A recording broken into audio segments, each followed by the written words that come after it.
días. Buenos días. Mi nombre es Angélica Burga, coronel. Soy de la Universidad Autónoma de Baja California y junto con mis compañeras de investigación, Yedid Chávez Vázquez, Tatiana Elizabeth Lara San Luis y Mónica Ayala Mira, hemos presentado en este congreso el título de la ponencia Identidades negadas, la exclusión de las personas LGBTIQ+, en el ámbito universitario. Nosotros trabajamos, somos un grupo de investigación, como ya lo dije, y trabajamos grupos vulnerables, migrantes, niños, niñas y adolescentes, adultos mayores y género, ¿no? Y dentro de género, pues violencia contra mujeres y todo lo que significa pues la invisibilización del grupo LGTBIQ+.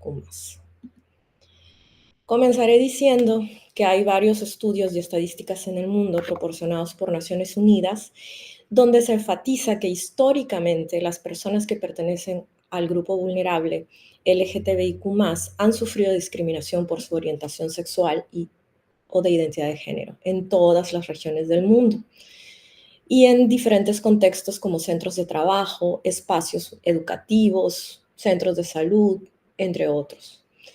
En muchos casos, las personas que pertenecen al grupo LGTBIQ+, son maltratadas y repudiadas por sus propias familias, también son víctimas de agresiones físicas, sexuales, torturas, asesinatos, detenciones arbitrarias, llegando incluso a negarse el empleo y las oportunidades educativas.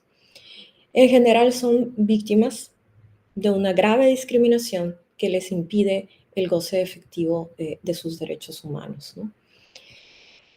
Se ha recorrido un largo camino, si bien es cierto, pero aún hay mucha estigmatización y discriminación, ¿no? La homosexualidad y la transexualidad han dejado de catalogarse como enfermedades, ¿no? Y se han reconocido eh, que ya no son enfermedades, o sea, eso es un gran logro, por ejemplo, pero socialmente, en los espacios que he dicho, la discriminación persiste. Es muy aterrador que actualmente existan muchos países en el mundo que tienen leyes para castigar a las personas con identidad y expresión de género trans.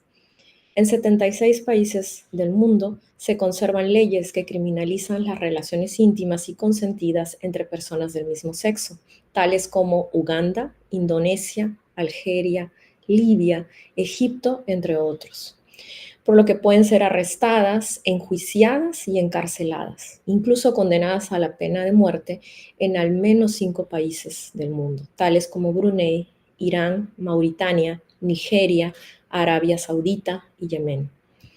Esto sucede a pesar de que se encuentran vigentes muchas normas internacionales, como los pactos internacionales de 1966, la Declaración Universal de los Derechos Humanos, y los convenios regionales de derechos humanos como la Carta de Banjul en África, la Convención Americana aquí en América, eh, la Convención Europea en el continente europeo. Todos estos tratados han determinado que los seres humanos gozan de derechos y libertades sin distinción alguna de raza, color, sexo, idioma, religión, opinión política o cualquier otra índole, origen nacional o social, posición económica, nacimiento o cualquier otra condición.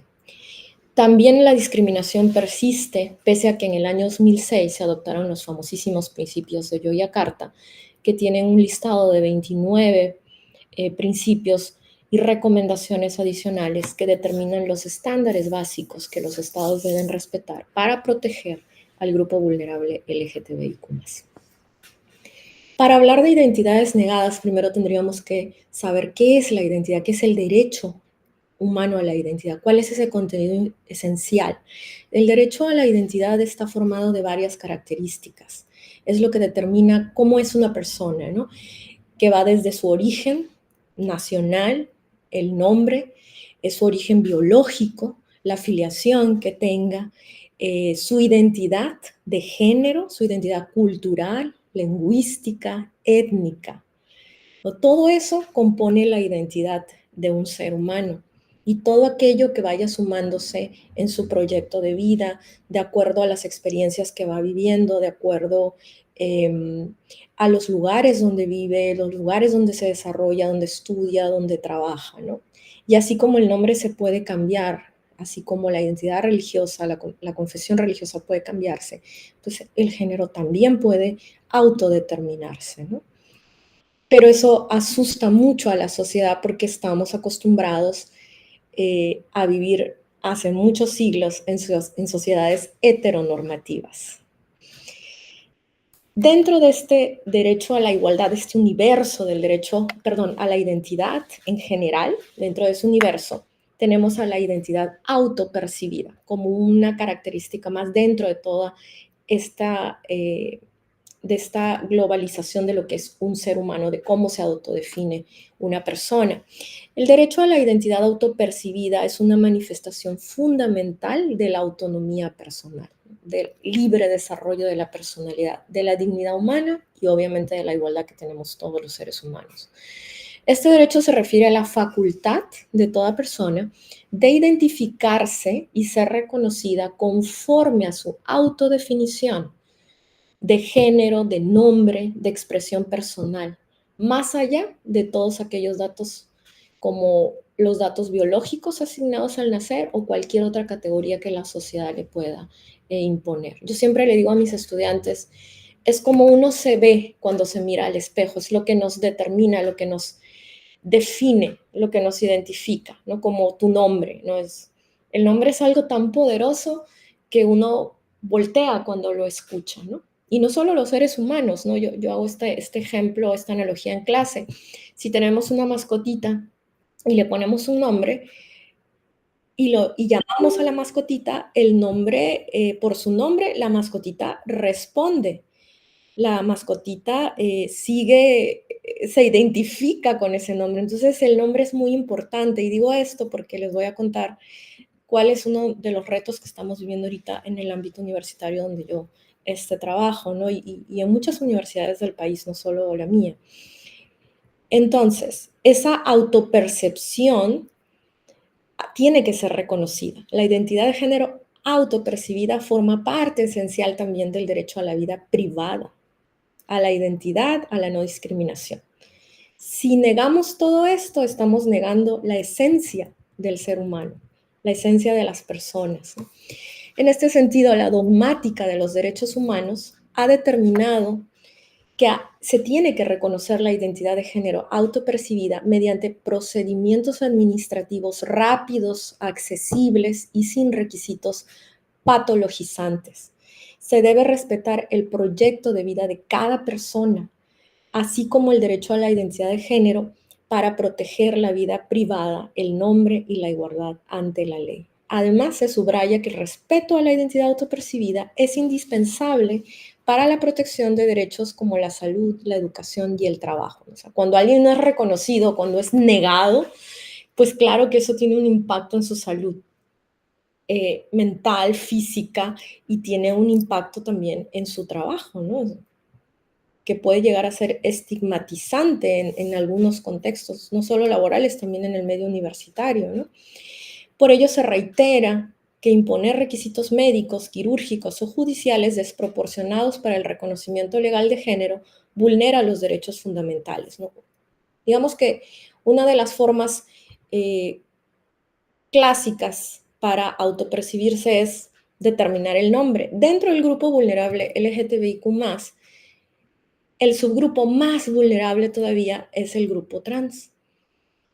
Entonces, desde la perspectiva de derechos humanos, desde la perspectiva pro persona, esa autodefinición que alguien quiere hacerse diferente a la carga biológica que recibió al nacer, implica o se exterioriza no solo por los cambios que decida hacer físicos, que no tiene que hacerlos, es el nombre. Uno de los principales expresiones de esa identidad autopercibida es ese cambio de nombre que se quiere hacer y que muchas veces la sociedad lo niega porque en algunos países, y aquí dentro de México, en algunos estados todavía de la entidad federativa, se precisa un procedimiento judicial, es decir, hay que demandar, hay que hacer un juicio para poder hacer ese cambio de nombre, cuando debería ser algo simplemente rápido, sin dar explicaciones de ningún tipo, y mucho menos, pues, médicas, ¿no? De que se haya hecho algún cambio, alguna cirugía, ¿no? Y los procesos deben ser expeditos, totalmente. En el caso del ámbito universitario, del espacio donde nosotras trabajamos, ¿qué es lo que sucede? Hay un poquito de resistencia en algunas, yo creo que en todas las facultades, en todos los campus, de ciertas áreas de los profesores que al llamar la asistencia en clase, pues el sistema, ¿no?, registra a los alumnos y las listas de asistencia están hechas en base a ese sistema y pues aparecen los nombres legales, ¿no?, tal y como aparecen en los documentos de la universidad. Entonces, muchas personas todavía no hacen el cambio legal, pero se autoidentifican y autoperciben con otro nombre, diferente al que se les puso al nacer. Entonces, pues los alumnos comienzan a solicitar que se les llame de otra manera o con otro nombre. Y eso a veces ha traído alguna resistencia en los profesores de llamarlos como los estudiantes se autoperciben, ¿no? Porque la lista de asistencia no lo dice. Entonces, la unidad de género de la universidad es un órgano creado hace un par de años más o menos, pues ha iniciado un trabajo para que esta ruta de acceso sea más fácil. A la sola solicitud del alumno se cambia en el sistema, pues cómo aparece en las plataformas que utilizamos para clases y cómo aparece también en las listas de asistencia, ¿no? Entonces, pues un procedimiento sencillo, ¿no?, que no implique el cambio de nombre legal. Ya para los títulos, ahí sí es otro tema, ¿no? Ahí sí se tiene que hacer el cambio de nombre legal, pero también lo que se quiere propiciar y se está tratando de hacer es facilitar todos estos procedimientos, ¿no? Entonces, los retos y desafíos son variados. El primero de todos es el desconocimiento que existe socialmente, y lo digo en la comunidad universitaria, desde la terminología actual del grupo LGTBIQ+, hasta la normativa de protección basada en la defensa de la dignidad humana y el principio básico de la prohibición de discriminación. Desconocer esto invisibiliza la identidad autopercibida, invisibiliza a las personas y ello trae como consecuencia el bullying y la violencia. Deconstruir los estereotipos sociales tremendamente arraigados es complicado. Nosotras lo hacemos en el día a día y nos chocamos con muchos muros de estereotipos. Las acciones deben estar dirigidas a la enseñanza y a la sensibilización. Pero no es solo de los estudiantes son los más sensibilizados realmente, sino más que nada pues al personal que labora, ¿no? La diferencia etaria también hace una barrera. Entonces, lo que nosotros hicimos, ahorita que se hizo la campaña Orgullo Diversa en toda la universidad, promovida por la unidad de género, hicimos una feria de la identidad, ¿no? En uno de los patios del campus, pues hicimos un llamado a la comunidad LGTBIQ+, a presentarse, a presentar sus organizaciones. Entonces tuvimos stands para recibir información psicológica de todo tipo, ¿no? Y también hicimos el muro de la tolerancia. Este fue un ejercicio para que todas las personas que pasaran y nos vieran, pues, donde estábamos ubicados, en uno de los patios del campus, colocaran un post-it con un hashtag contra la discriminación del grupo LGTBIQ+, ¿no? La Feria de la Identidad tuvo como objetivo reflexionar sobre esta diversidad de identidad que existe en la actualidad y que en realidad no daña a nadie. O sea, el hecho de que yo, como ser humano, me autoperciba de una manera determinada, con un género determinado, que implica un cambio de nombre determinado, no viola el derecho de nadie. No viola ningún derecho de otra persona. Entonces, el muro tuvo mucha acogida y cuando presentemos el capítulo escrito, vamos a hacer un collage de todos los hashtags que se pusieron en el muro de la tolerancia, ¿no? Entonces, deconstruir estos estereotipos Es difícil, pero no imposible y obviamente toma tiempo, ¿no? En conclusión, voy a decir que el contenido esencial del derecho a la identidad autopercibida incluye el reconocimiento legal de la identidad de género conforme a la autopercepción de la persona, legal y social, obviamente, para no invisibilizar, la eliminación de obstáculos en general en los sistemas universitarios, en el caso concreto en el que nosotras estamos haciendo esta investigación, la protección contra toda forma de discriminación basada en esa identidad autopercibida y el acceso pues, a todo el cambio de documentación que se pueda hacer de manera sencilla. Este enfoque coloca en el centro a la persona como sujeto activo de derechos para garantizar el reconocimiento y respeto de la identidad autopercibida como una condición indispensable para una vida digna, libre y en igualdad. En definitiva, se necesita comprender que la expresión de la identidad autopercibida no viola los derechos de los demás.